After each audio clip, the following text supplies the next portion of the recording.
Hi everyone, it's me, Cody, and I will be doing my reading from a script speech.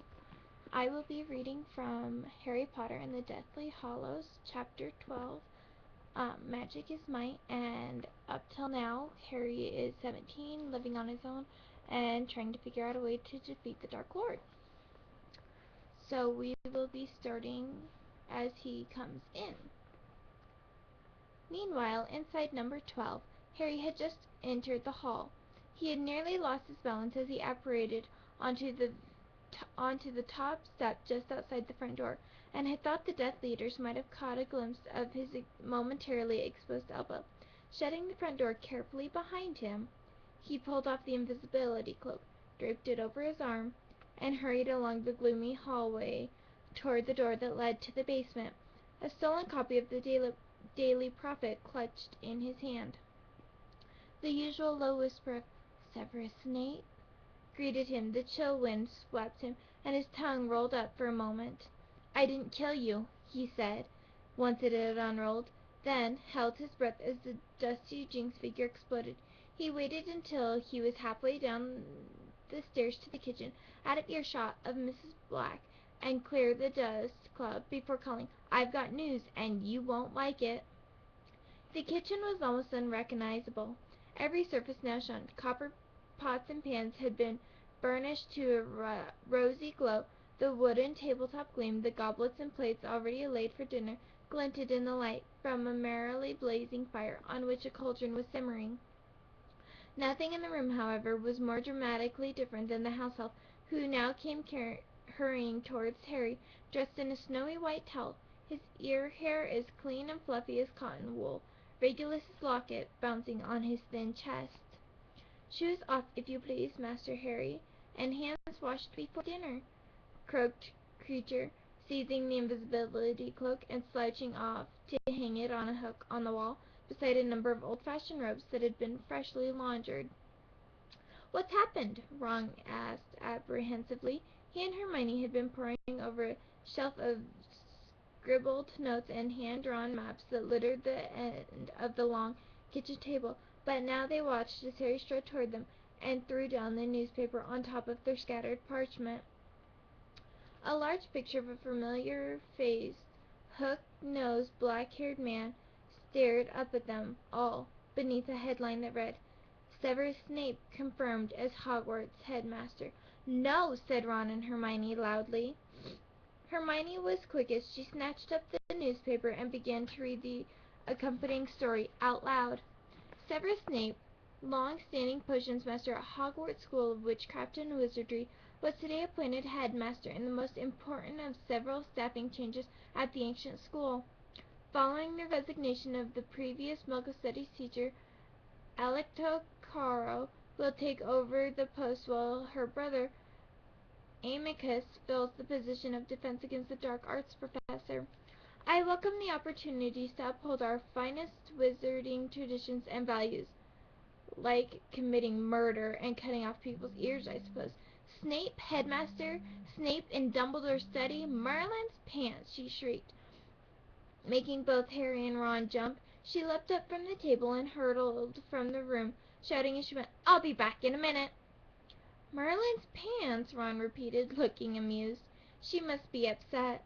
He put the newspaper toward him and pursued the article about Snape. "The other teachers won't stand for this. McGonagall and Flitwick and Sprout all know the truth. They know how Dumbledore died. They won't accept Snape as headmaster. And who are these Caros?" "Death Eaters," said Harry. "There are pictures of them inside.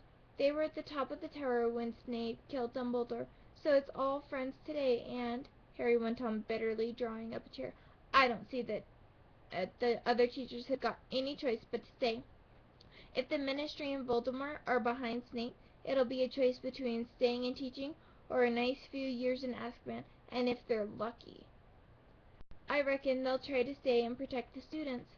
Kreacher came bustling to the table with a large tureen in his hands and ladled out soup into pristine bowls, whistling between his teeth as he did so. "Thanks, Kreacher," said Harry, flipping open the Prophet so as not to look at Snape's face. "Well, at least we know exactly where Snape is now." He began to spooned soup into his mouth. The quality of Creature's cooking had improved dramatically ever since he had been given Regulus's locket. Today's French onion was as good as Harry had ever tasted. "There are still a load of Death Eaters watching the house," he told Ron as he ate. "More than usual. It's like they're hoping we'll march out carrying our school trunks and head off for Hogwarts Express." Ron glanced at his watch. "I've been thinking about that all day. It left nearly 6 hours ago. Weird not being on it, isn't it?" In his mind's eye, Harry seemed to see the scarlet steam engine as he and Ron had once followed it by air, simmering between fields and hills, a rippling scarlet caterpillar. He was sure Ginny, Neville, and Luna were sitting together at this moment, perhaps wondering where he, Ron, and Hermione were, or debating how best to undermine Snape's new regimen. "They nearly saw me coming back in just now," said Harry. "I landed badly on the top step, and the cloak slipped. I do that every time. Oh, here she is," Ron added, craning around in his seat to watch Hermione re-entering the kitchen. "And what in the name of Merlin's most baggy Y-fronts was that about?" "I remembered this," Hermione panted. She was carrying a long framed picture which she now lowered to the floor before seizing her small beaded bag from the kitchen sideboard. Opening it, she proceeded to force the painting aside, and despite the fact that it was patently too large to fit inside the tiny bag, within a few seconds it had vanished, like so much else, into the bag's capacious depths. "Phineas Nigellus," Hermione explained as she threw the bag onto the kitchen table with the usual clanking crash. "Sorry," said Ron, but Harry understood. The painted image of Phineas Nigellus Black was able to flit between his portrait in Grimmauld Place and the one that hung in the headmaster's office at Hogwarts. The circular tower-top room where Snape was no doubt sitting right now in triumphant possession of Dumbledore's collection of delicate silver magical instruments, the stone pensive, the sorting hat, and, unless it had been moved elsewhere, the sword of Gryffindor. "Snape could send Phineas Nigellus to look inside this house for him," Hermione explained to Ron as she resumed her seat. "But let him try now. All Phineas Nigellus will be able to see is the inside of my handbag." "Good thinking," said Ron, looking impressed. "Thank you," smiled Hermione, pulling her soup towards her. "So, Harry, what else happened today?" "Nothing," said Harry. Watched the Ministry entrance for 7 hours. No sign of her. "Saw your dad, though, Ron. He looks fine." Ron nodded his appreciation of the news. They had agreed that it was far too dangerous to try and communicate with Mr. Weasley while he was walking in and out of the Ministry, because he was always surrounded by other Ministry workers.